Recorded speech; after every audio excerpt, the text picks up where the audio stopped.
I'm just doing a timing chain job, just making a quick video showing you guys something on this. When you're replacing the chain, I'm already putting it back together at this point, but when you're pulling off this cam bridge, the aluminum bracket that goes between the two camshafts, here it is. This is the back side of it where it bolts to the cylinder head. Right here in this hole there's a screen. It looks like this. This one has a hole in it. Normally the screen goes right across the hole, and that screen, when it falls apart, it gets into the oil feed and it ends up in the balance shaft bearings. So that's what damages your balance shaft bearings on these 2-liter engines.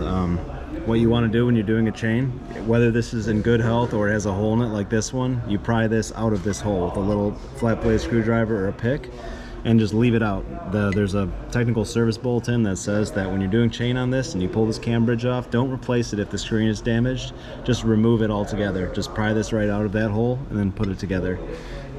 This one, being that the screen has a hole in it, may have damage to the it may already have metal particles in the balance shaft bearing, but you know, if you can catch it before it's damaged when you're doing your chain job and pry it out, then you should be good to go.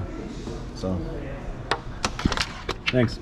If you pull it out and you don't see it on that side, or there's damage on that side, a lot of times in the actual on the cylinder head you can pick out the piece of screen. This one, it's completely gone. It's somewhere in the oil passage, but if you can pick it out of that hole, that's great too. So just showing you kind of what happens with these. So thanks.